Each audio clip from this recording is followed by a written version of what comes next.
अरे बाबा मैं तो ये कहती हूँ छीन लो उससे हुकूमत नहीं वरना लगाकर आग वो सब कुछ जला के राख कर देगा। अरे हम तो इस बार गब्बर को नहीं बसंती को नहीं गब्बर को नचाने वाले हैं। अरे मैं तो कहती हूँ रामायण के जगह पर टीवी पर संविधान बताना चाहिए ताकि लोगों को समझ में आए कि क्या सही है और क्या गलत है। आपल्या पाली भागातील आपले यास्मीन भाई एक शेतकरी आहे ते आपल्या मनामध्ये अडचणी व्यक्त करते।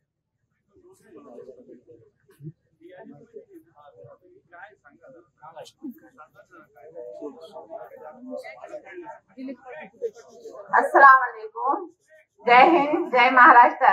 आज हम सब लोगों के बीच हमारे उद्धव साहब ठाकरे वो हमारे समस्याओं को हल करने के लिए यहाँ पर मौजूद है। हमारे संभाजी नगर के महानगर पालिका के आमदार अंबासी जानवे साहब वो हमारे मुश्किलों को आसान करने के लिए इतने दूर से हम लोगों के लिए आए हैं। आप सब उनको बता सकते हैं कि आप लोगों के साथ कैसी धोखेबाजी हुई, आपको पैकेज के नाम पे किस तरह से ठगा गया है, आपके डॉक्यूमेंट्स लेकर आपके साथ किस तरह धोखा हुआ है।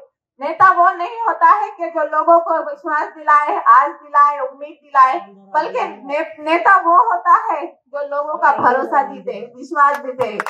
बल्कि ना मंत्री पद पे होने के बावजूद हमारे उद्धव साहब ठाकरे वो हम सब लोगों की मुश्किल हल करने के लिए यहाँ है। उनका हमसे कोई भी लेन देन नहीं है, फिर भी वो हमारे मसलों को हल करने के लिए यहाँ आए हैं। सगा वो नहीं होता जिसका खून का रिश्ता हो, जो साथ में हो। सगा वो होता है जो बिना खून के रिश्ते के हमारे साथ खड़ा हो, हमारे मुश्किलों में हमारा साथ दे, हमारे मसलों को हल करे। अरे बाबा मैं तो ये कहती हूँ छीन लो उससे हुकूमत नहीं वरना लगाकर आग वो सब कुछ जला के राख कर देगा। अरे हम तो इस बार गब्बर को नहीं बसंती को नहीं गब्बर को नचाने वाले हैं। भले ही वक्त बुरा हो पर मैदान पलटने की हम ताकत रखते हैं। भले वक्त हमारा बुरा हो पर मैदान पलटने की ताकत रखते हैं। एक वक्त की बात है, एक राजा था जंगल में। उसने कहा मैं चुन के आने के बाद आप सब लोगों को एक एक कंबल दूंगा। मासूम भेड़ियों ने उसे जिताकर ला भी दिया, पर उन्होंने ये नहीं सोचा कि ये कंबल को उन कहाँ से लाएंगा। फिर यही इसी तरह से एक बात यह है कि लाड़की बहन योजना, बड़े ही प्यार से लाड़के बहनों के लिए ये योजना तैयार की गई है। उनके अकाउंट में 1500 रुपए तो गिर गए, पर जो निराधार की मासूम बेवाएं थी, जो सड़कों पे बैठकर भीख श्रावण बाढ़ की महीनों को उनको पैसे मिलते थे, वो सब बंद हो गए।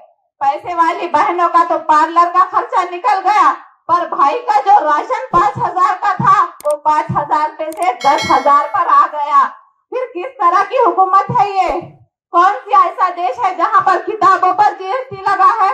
ये भारत देश है। कुछ दिनों तो से अपना हाल बिल्कुल नेपाल की तरह होने वाला है। अरे मैं तो कहती हूँ रामायण के जगह पर टीवी पर संविधान बताना चाहिए ताकि लोगों को समझ में आए कि क्या सही है और क्या गलत है। वो अपने खुद के फैसले सही लेना सीख लेंगे। आप लोगों को तय करना है कि हमें किसका साथ देना है। एक वक्त की बात है, हमारे ठाकरे साहब के घर पर एक गरीब परिवार आया। वो मुस्लिम परिवार था, पर वो बार बार घड़ी की तरफ देखने लगा। ठाकरे साहब ने कहा आप घड़ी की तरफ क्यों देख रहे? उसने कहा सर मेरे नमाज का टाइम हो गया है। ठाकरे साहब ने बड़े ही मोहब्बत से कहा आप नमाज पढ़ लीजिए। वो हिचकिचा कर बोला सर मैं यहाँ पर नमाज पढ़ लूं?